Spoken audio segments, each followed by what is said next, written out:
Hello everyone, my name is Chief Landless and I'm bringing you guys some more Halo 4 news and information. This time we have a Forge map overview, yes, covering all 3 Forge maps, including Ravine, which was the first one we saw at RTX, Impact, which we saw the other day if you saw the video on my channel. Link will be in the description to take you to that, as well as in the post roll where I did an overview and analysis of a bit of the new features in Forge mode. And now this third and final map we have here, which is called Erosion. So what I'm going to be doing is going to be a quick overview of all 3 of these maps, because this footage is actually from an interview and they took about 10 minutes just to get through all 3 of these maps. It was a little bit slow in my opinion. The link will be down below in the description if you do want to see the whole thing in its entirety. So what you guys just watched there was a bit of Griffball in one of the 3 major areas on the map Erosion. This is the interior area, which is the designated Griffball court. Think of it similar to Halo 3's Foundry map, was a big open room with high ceilings. Once you step outside of the interior area, you enter the second major area, which is the outdoors. Even though this is actually all inside of a cave. Yes, this entire map Erosion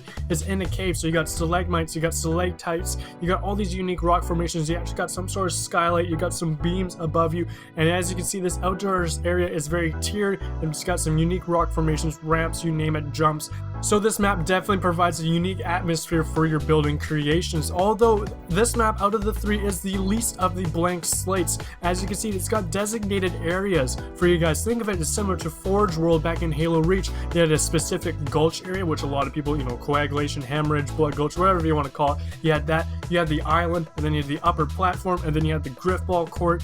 There's different areas in this map to pick from. It is less of a blank slate, but it's perfect for those new or less experienced forgers.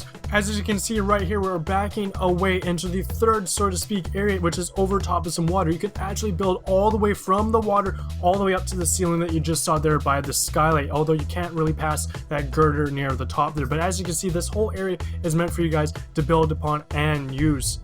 Okay guys, one last overview for the map Erosion. We have this interior section which is designated as the Griffball court, but I'm pretty sure many of you guys will come up with your own arena type games within this area. It's just the ideas are endless, as this is basically a area similar to Foundry from Halo 3. Again, we have the outdoor tiered rock section, as well as the open and remaining part of the cave over the water if you want to build some sort of freestanding or free floating structures. Feel free to share any ideas that pop in your head right about now of what you might want to or might possibly be thinking of building in this map Erosion when you do start up. I'm curious what to see you guys think, what sort of unique creations will come out of the forging community. Onto the second Forge map for you guys, we have Impact, which I actually covered for you guys yesterday in the video where I actually broke down some of the new features that will be in Halo 4's Forge mode. Again, check that out, link will be in the description. But this time, as you can see, we have a Forge map that's actually in space. I'm in space. Yes, so it's definitely going to be in very interesting and very unique atmosphere. Well, haha, no pun intended, lack thereof atmosphere for you guys to build your creations. As you can see right there, there were some asteroids together, making some sort of free floating bridge connecting this blank slate of an area over to the side with the base in the middle there. Yes, you are able to build in that bridge area, as well as backing up towards the big nebula to the background there to build out there and build anything free forming or freestanding rather in that space area for you guys if you don't even want to use the asteroids there. And as you can see here, we're going to be flying right onto the base here, and you can see there's a whole bunch of windows out there, so it has the ability to make multi-tiered areas. You can actually build platforms to go outside to lead back into the windows, and there is this lower area here which is described as the perfect place for a 1v1 area, as you can go below that platform or above. They also have stated though that there is a designated piece within the Forge menu for this map to put a plug in that there, so you don't fall on down below if you don't want to use that area here. And here's a great just overview overlooking the amazing lighting that is provided by the nebulas in the background and the asteroid field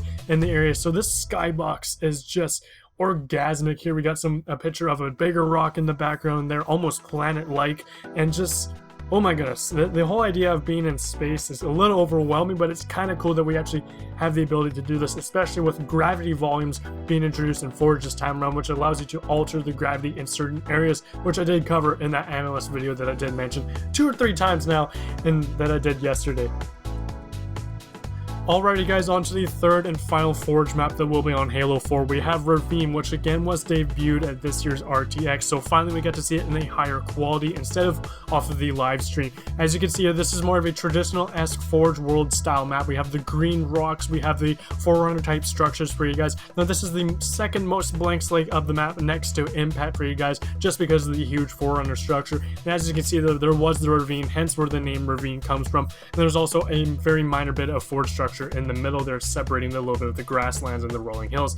As you can see here, you can actually dive on down into this ravine here and actually build within that ravine. So a lot of ideas already come to my head of trying to build some sort of maybe flood-like map down below. It'd be kind of cool with the added cliff adding some danger. And as you can see here, you can back away from the world as well to get a better view. And even if you just want to build more freestanding structures, you can back far away from this world to get it, just use it as a backdrop if you want to. And they also have stated that earlier in the RTX build, apparently, that this map actually had a height boundary which only allowed the person to reach the lower part of the hoop, but they have since increased that, allowing us full capability of being able to fly on through this hoop. So I know a lot of people are probably thinking, perfect, I can fly my Banshee on and there make some sort of Banshee race course in the air, or use that hoop for some sort of target practice. The ideas and possibilities are endless for you guys in Forge mode. So I hope you guys enjoyed this overview. Stay tuned on my channel for more Halo 4 news and content. If you want to leave a like or a favorite or share this on Facebook or on Twitter, it greatly helps out my channel. And I hope to see you guys next time. My name is Chief Landless, and I'm signing out.